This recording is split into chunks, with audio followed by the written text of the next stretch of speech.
Hey, it's Rob Weinberg, and on this channel, we empower people to take control of their futures through expert mortgage, financial, and real estate strategies.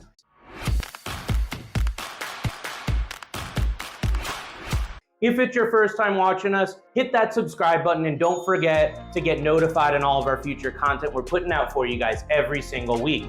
In our lesson today, we're going to be talking about sustainable budgeting for home buyers, specifically first-time home buyers. You know, there's a lot of commotion out there and concern about budgeting right now for a home because the interest rates have skyrocketed. The home prices as well have skyrocketed. A lot of buyers are just caught off guard and wondering what to do and how they can not only buy a home, but make it sustainable over a long period of time to own a home, which is what it's all about. So why is this so important right now?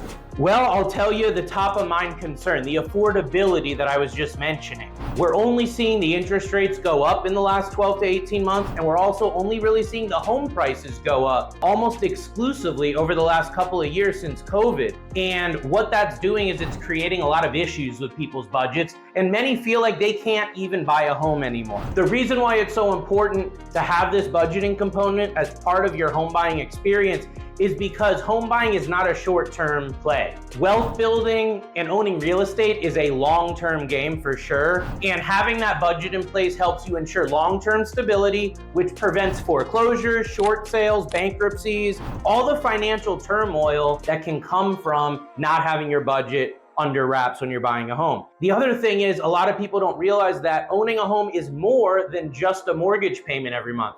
You've got utilities, you've got maintenance, you've got repairs, and there's sometimes even monthly dues like HOA or condo fees that you have to pay. So when you really put that all together, it's a significant financial investment, not only in the short term, but also in the long term. You gotta be prepared for that. That's what we're gonna dig into here in this video or whiteboard lesson. So what are the key factors that you should be looking at and considering when you're determining that sustainable household budget and that home buying budget? So first of all, you as a home buyer, you want to be looking at your net income. That means the total amount that you actually deposit in your bank account after the deductions, after the 401k, the health insurance, and everything else comes out, taxes, etc. How much are you depositing in your bank account every week, every other week? And how much is your budget going to be comfortable with for the mortgage payment? You want to understand the mortgage payment, the property taxes, the home insurance. Usually those will be bundled together. And then on top of that, the utilities, electric bill, oil, gas, etc.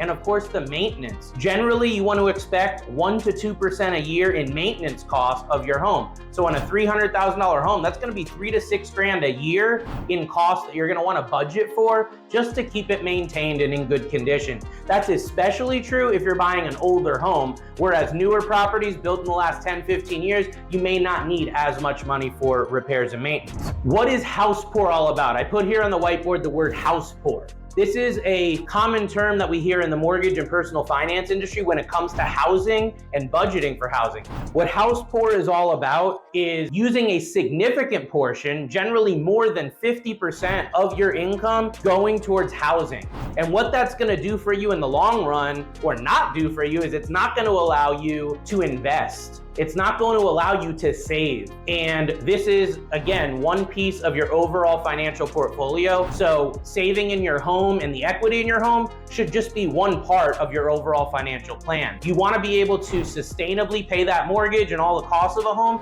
and also still put away, ideally 10 to 15% of your income every single month towards saving and investing for the future. So you want to ideally try to keep that mortgage payment below a comfortable amount. And that is different for everybody, right? Because everyone has different outside expenses. Generally in the mortgage industry, we would say that if your mortgage payment is under 43% or so of your gross income, then you would be considered qualified for a conventional or most mortgage program. There are mortgages that go to much higher ratios, but again, from the purpose of budgeting, from the standpoint of looking at your personal budget, you really want to try to keep it to what you agree, what you believe is comfortable for you and your family to sustain over a long term. What are rate changes? How does that affect you? Well, right now, this is a big deal because we've seen that fixed rate, or all the interest rates for that matter, just skyrocket over the last couple of years. And really just in the last couple of weeks, as I'm recording this, we've seen the 30-year fixed interest rate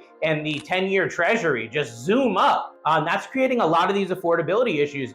Literally hundreds of dollars a month more in payments now than it would have been, say, a year ago. So you want to understand the way that rate changes can affect you as a home buyer, how they can affect you once you own your home for the positive with this budget. So what I'm talking about is understanding that mortgage rates fluctuate. They're like the stock market. So the rate on a Monday is not going to be the rate on a Wednesday, and that's not going to be the rate of Friday. It's constantly moving, constantly changing, and right now especially very, very volatile. So you're likely, because of that volatility, going to have an amazing opportunity to refinance that property, refinance that mortgage, and lower that payment, potentially drop your PMI, and just put you in a better overall financial position.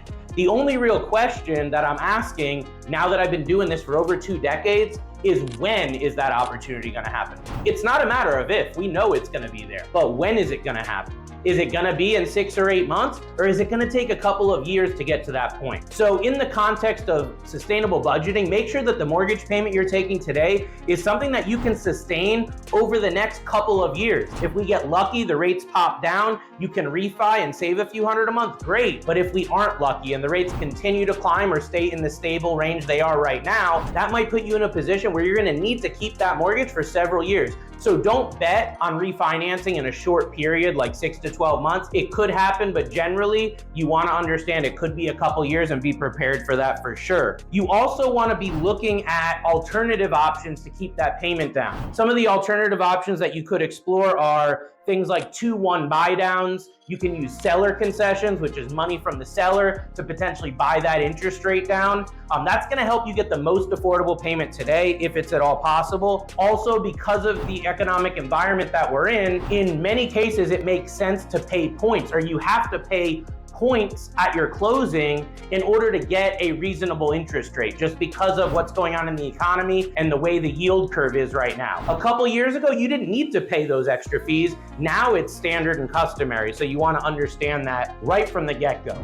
Now, the last thing that I want to discuss with you guys when it comes to sustainable budgeting is the ongoing expenses, because like we're talking about, owning a home is more than just a mortgage payment. So what we're talking about here is going to be the ongoing expenses that come with a home. For example, we're talking about the maintenance costs of the home, 1 to 2% a year, repairs, that sort of thing. Of course, you've got utilities that have to get paid, right? So how do we really do that? Well, you want to have a 6-month emergency fund set up. So take your total household budget multiplied by 6 months. That's the amount that you want to strive for in an emergency fund. And that's going to help with the emergency repairs that come up so that you don't have to go and use a credit card or take out debt. And you want to replenish that money as soon as you can after closing, because most people are using that fund to actually take care of their closing costs and down payment. You also want to explore potentially getting a home warranty.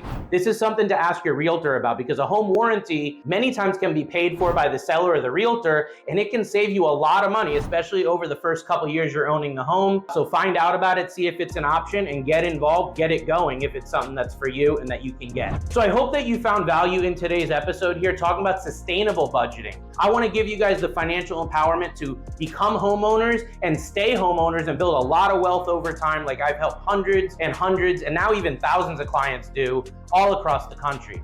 Now, I do offer personal one-on-one consultations, so you can reach me directly by call, text, or DM, 860-413-3938. As always, I hope that helps, and we'll see you on the next episode. Take care.